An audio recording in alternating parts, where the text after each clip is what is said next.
नमस्कार दोस्तों, स्वागत है आपका अपने YouTube channel ITI technical course में। मेरा नाम है कुलदीप सिंह और मैं आप लोगों को पढ़ाऊंगा बिल्डर टेट की थ्योरी। आज बिल्डर टेट की चौथी क्लास है। इससे पहले 3 क्लासेस हो चुकी हैं, यानी फर्स्ट चैप्टर की 3 क्लासेस हो चुकी हैं। आज ये फर्स्ट चैप्टर की चौथी क्लास है। इसके अलावा आप लोगों को इस चैनल में और बहुत सारे ट्रेडों की क्लासेस मिल रही होंगी। जैसे इलेक्ट्रीशियन की आपको क्लास मिल रही होगी।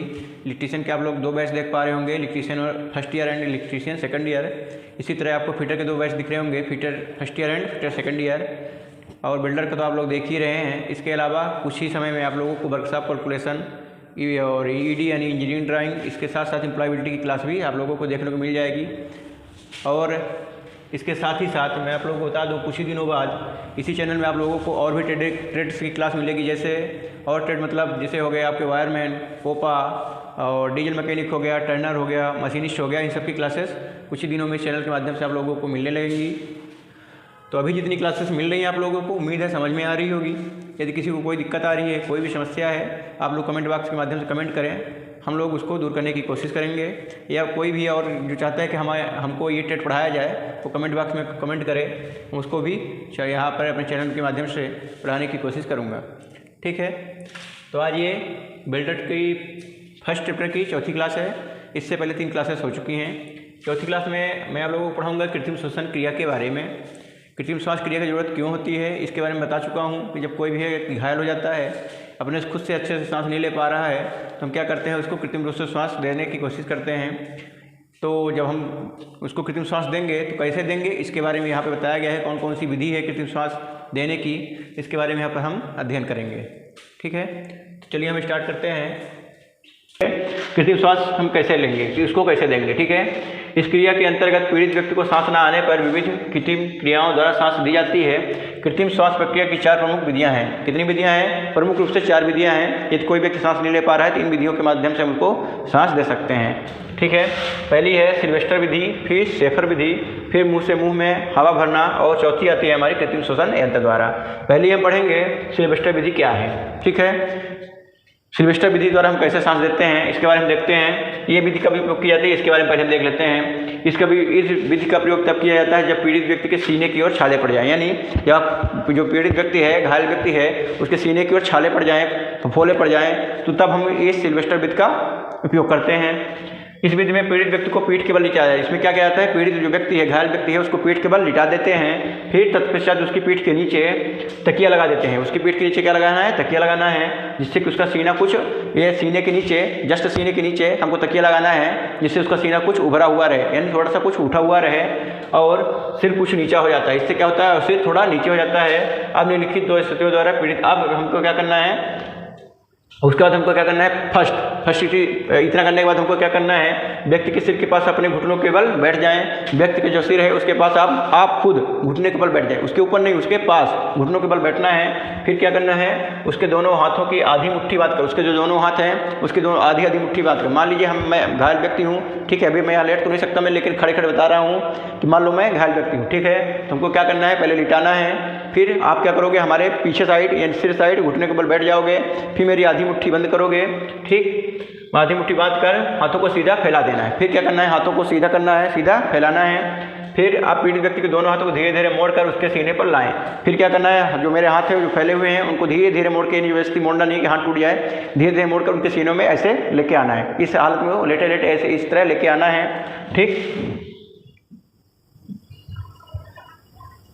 ये पहले फैलाया है, फिर इसको हाथ को क्या लेके आना है, इस तरह सीने में लेके आना है। फिर उसके बाद हमको क्या करना है, प्रथम स्थिति में अपने हाथों से, और जब चूंकि सीने में हाथ आ चुका है तो हम अपने हाथों से अपना हाथ घायल व्यक्ति के हाथ के यहाँ पर रखेंगे, उसको हल्का सा दबाएंगे। उसको क्या करेंगे, हल्का सा दबाव डालना है, और 2-3 ये दवा कब तक डालना है, कम से कम 2 से 3 सेकंड तक ऐसे दबा के रखना है। उसके बाद छोड़ देना है, और पीड़ित व्यक्ति के हाथों को उसके सिर को दबाव डालने के बाद उसको छोड़ देना है। उस व्यक्ति के हाथ को फिर से क्या ले जाना है, ऊपर की ओर ले जाना है, सीधा करके ऊपर की ओर ले जाना है। यह क्रिया हमको बार बार करनी है। ठीक है, जब हम ऊपर ले जाएंगे तो क्या करेंगे, मुट्ठियाँ अपनी खोल देंगे, मुट्ठियाँ घायल व्यक्ति की खोल देंगे। ठीक है, तो फिर से ले आएंगे तो फिर से मुट्ठी बांधेंगे, यहाँ पर सीने में रखेंगे, हल्का दबाएंगे, फिर से ऊपर ले जाएंगे तो मुट्ठी खोल देंगे, हाथ सीधा रखेंगे। ठीक, ऐसे हमको बार बार करना है।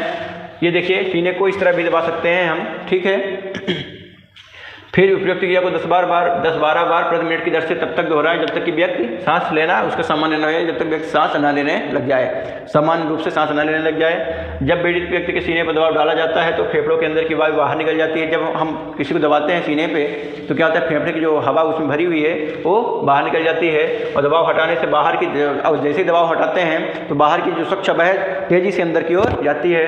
इस प्रकार पीड़ित व्यक्ति को सांस लेने में सहायता मिलने लगती है।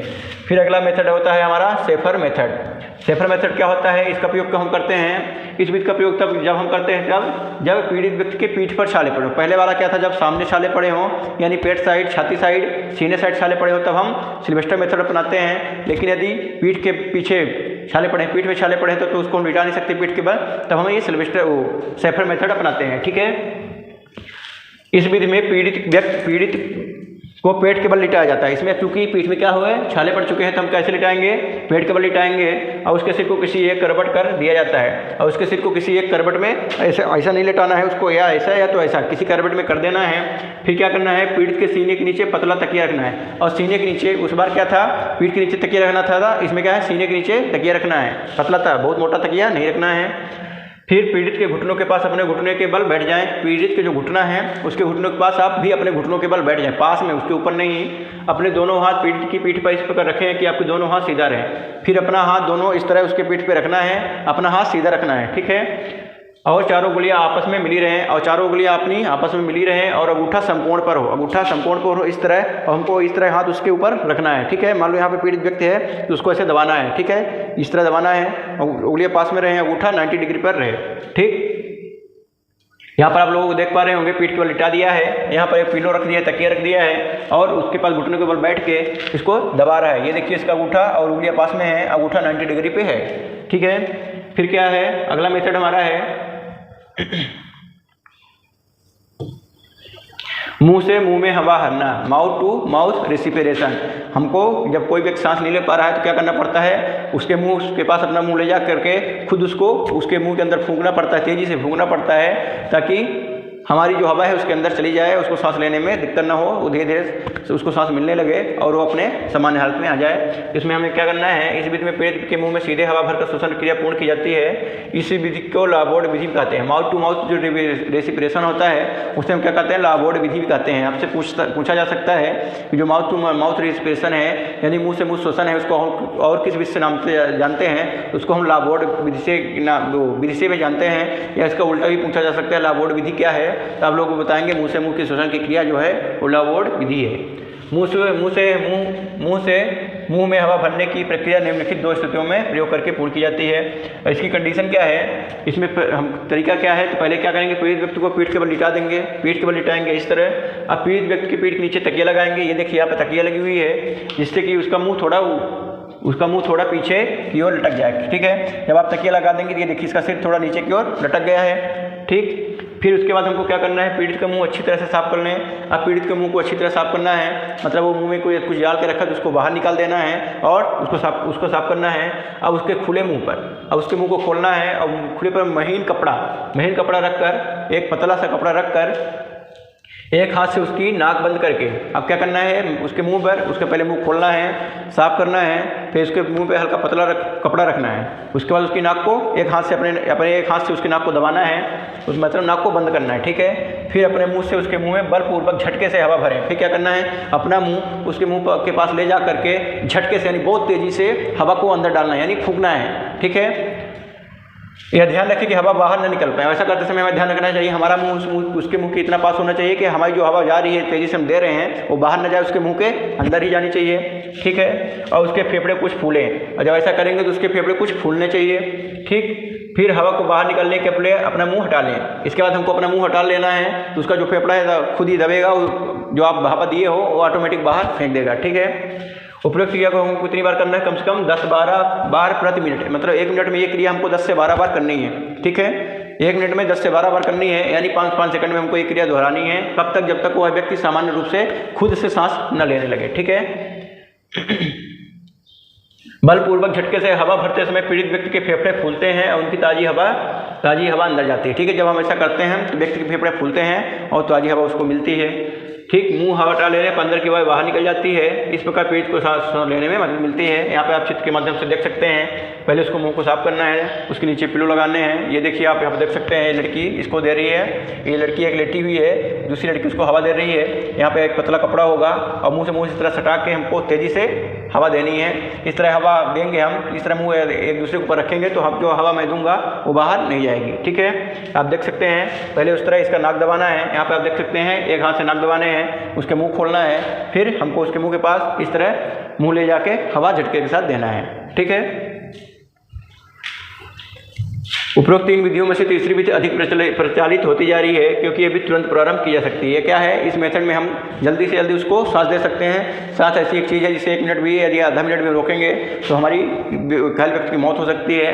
ये मेथड बहुत जल्दी होता है करने में, इसलिए सबसे पहले हम इसी का यूज करते हैं। ठीक है, इसके साथ ही एक प्रभावशाली भी है। ऐसा नहीं कि ये केवल टेम्परेरी एक अच्छी विधि है, ये काम भी अधिकांशतः कर जाती है और इसे लंबे समय तक जारी रखने की आवश्यकता नहीं होती। बहुत लंबे समय तक जारी रखने की आवश्यकता नहीं होती, जबकि प्रथम एवं यानी सेफर और जो सिल्वेस्टर मेथड था उसे बहुत टाइम तक हमको करना पड़ता है। ठीक है, फिर हमारा चौथा आता है कृत्रिम श्वास यंत्र द्वारा। अब ये तो तब होता है जब हमारे पास ये चीज़ें यंत्र हों, यदि नहीं है तो हमको उपरोक्त तीनों विधियों में अपनाना पड़ता है। खासकर लोबार्ड विधि सबसे सही होती है।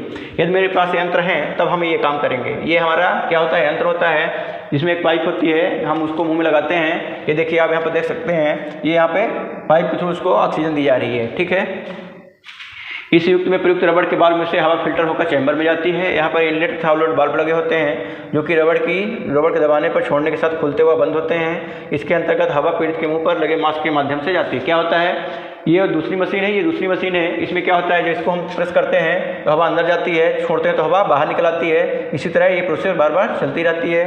ठीक है, ये बहुत सरल प्रक्रिया है। इसमें रबड़ के बाल्ब को 1 मिनट में 10 से भी 12 बार दबाना चाहिए। ठीक है, ये हो गया आपका कृत्रिम श्वास हो गया, मृदु कौशल हो गया।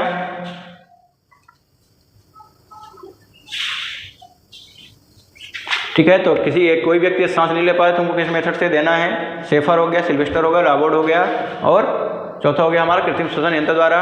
तो सबसे पहले हमको कौन से अपनाने हैं, सबसे पहले हमको तो लाबोर्ड ही अपनाना चाहिए क्योंकि ज़्यादा प्रभावशाली है और जल्दी होता है उसको करने में। यदि हमारे पास श्वसन यंत्र नहीं है तो, या श्वसन यंत्र है तो उससे अच्छी बात कुछ हो ही नहीं सकती। हम श्वसन यंत्र को अपनाएंगे। ठीक है, तो ठीक है, आज के लिए इतना दोस्तों। फिर मिलते हैं हम लोगों से अगली क्लास में। यदि किसी को कोई भी डाउट हो, कोई भी दिक्कत हो, कोई भी इशू हो, आप लोग कमेंट बॉक्स के माध्यम से कमेंट करें। हम लोग कोशिश करेंगे आप लोगों की परेशानियों को दूर करने की। ठीक है, तो आप लोगों से मिलते हैं अगली क्लास में। तब तक के लिए जय हिंद।